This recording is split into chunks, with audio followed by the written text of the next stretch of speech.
Order! Order! You are an incorrigible delinquent at times. Behave yourself, man!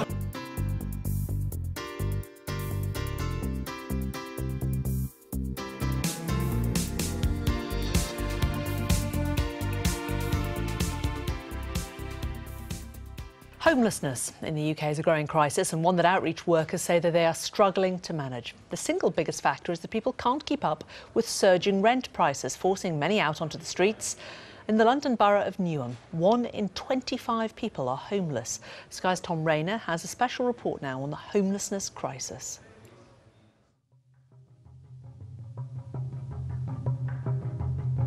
It's happening everywhere.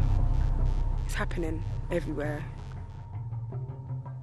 I think that by next year, we're going to have more people on the streets. You know, there was always rough sleeping, but now it's everywhere. Yeah, it's pretty much every doorway. It's the time of year when, for many, homelessness has the most emotional resonance. But there is now a growing and increasingly urgent crisis, one that will not diminish when the seasonal spotlight moves on. Yeah, hi, this is the homeless team, sir.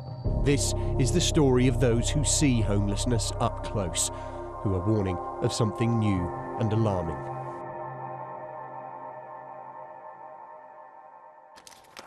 And that is just 2 boroughs, okay? Right. Jerry is an outreach worker for London Street Rescue. His job is to find rough sleepers and offer them help under a scheme called No Second Night Out. The aim is to get people off the street and into the process of rehousing as early as possible, but it's no easy task. Yeah, sometimes I feel like that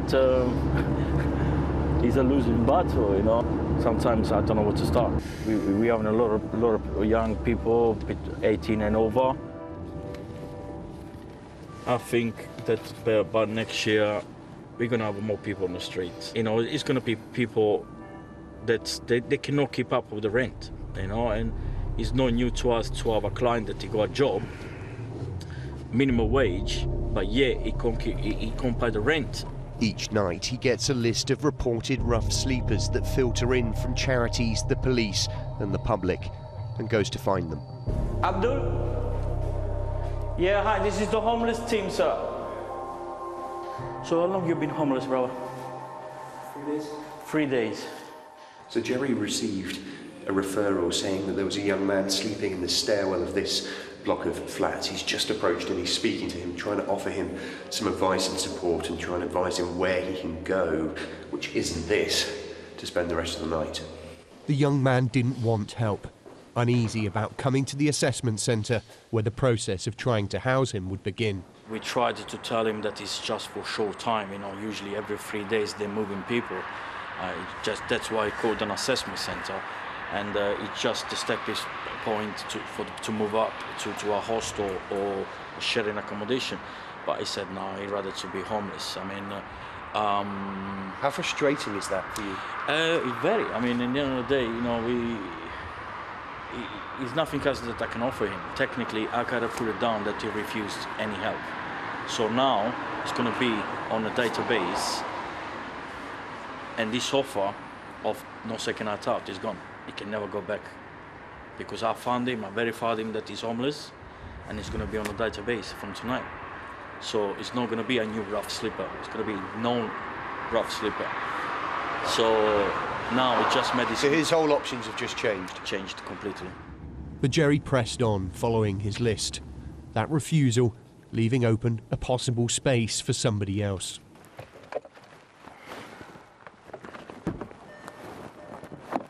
The location of this 28-year-old man was reported by his girlfriend, who feared his situation was spiralling out of control. I need to talk to you, ask a couple of questions, and see what I can offer you, okay? The man had not had a home for years, but it's unlikely he'd have been picked up in official statistics because previously he'd been sheltered by friends and family. Things had now come unstuck. But Jerry had positive news. I need you to listen to me, okay?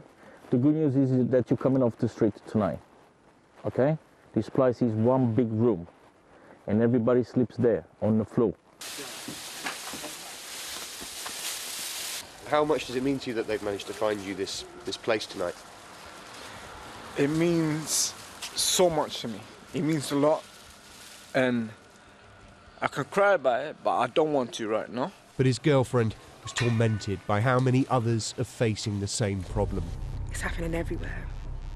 It's happening everywhere. So I was homeless. I've only just got my flat. I was in a park.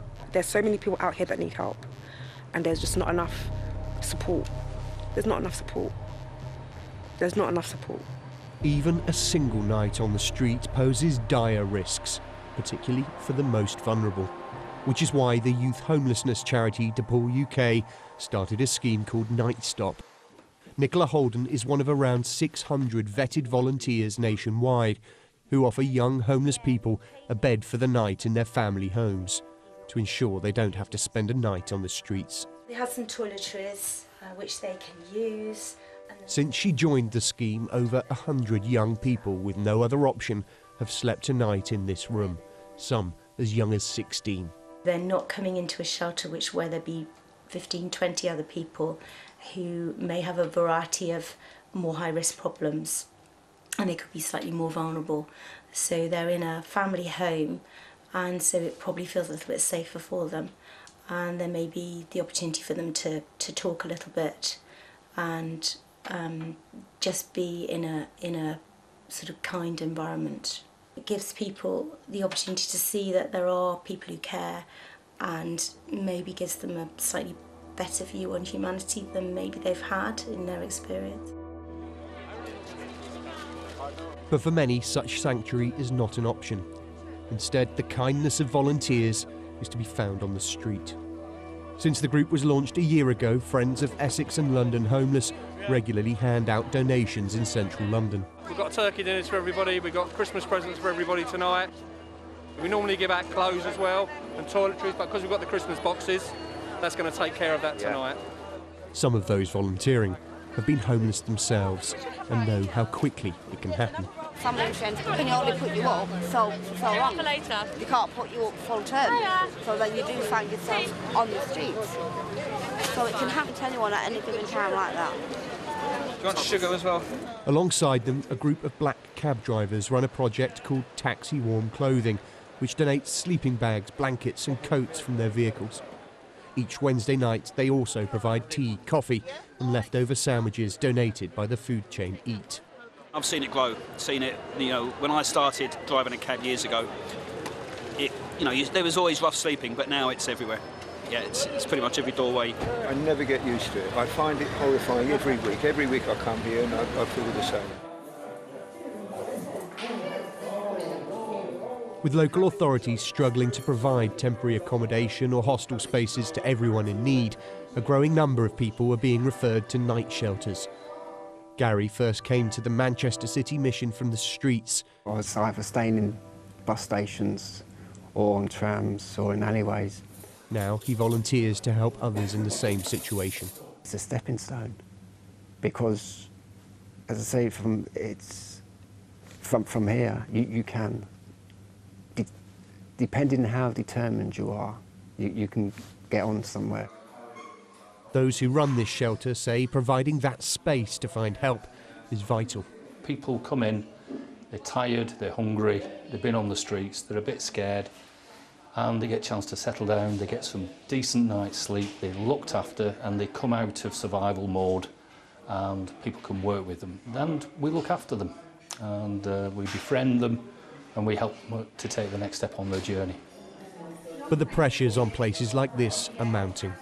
We've seen a huge increase, and if you just walk around the centre of Manchester, you just see the difference. And it was, say, 10 years ago. You just can't compare it.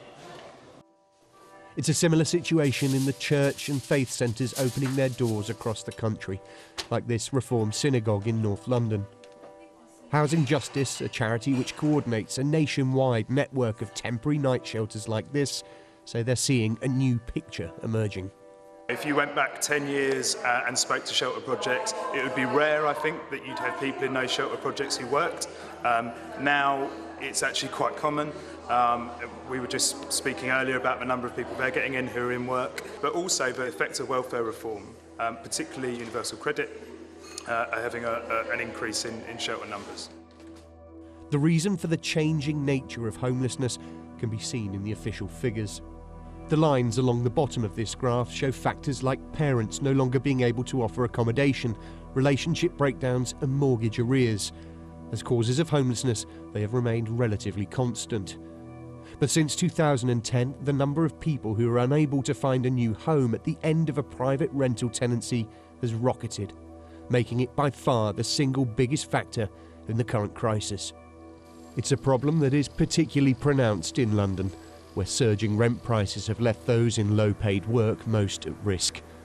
According to the housing charity Shelter, the worst area hit is the London borough of Newham.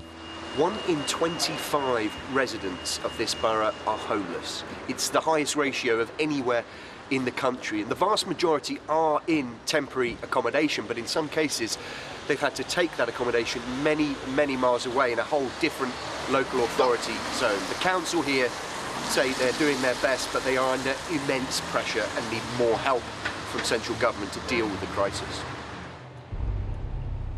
The Chancellor recently announced an extra £1 billion of funding up to 2020 to reduce all forms of homelessness. A rough sleeping task force is being established with the goal of halving numbers by 2022 and eliminating it entirely by 2027. And in the coming months, the Homelessness Reduction Act will come into effect, which governments say is the most ambitious reform in decades. It will put greater onus on local authorities to prevent people becoming homeless in the first place.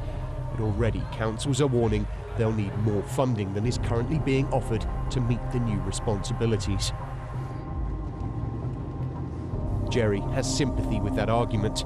As far as he's concerned, the system is barely meeting its current responsibilities.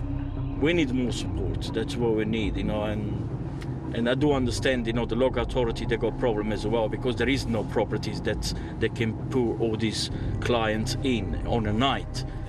And from his vantage point on the front line of this crisis, he says most people have no idea how close to the edge they are.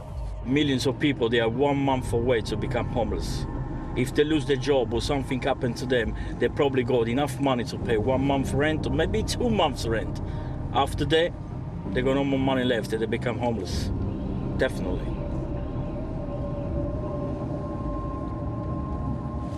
But I guess the government, they go Brexit at the moment. Tom Rayner, Sky News.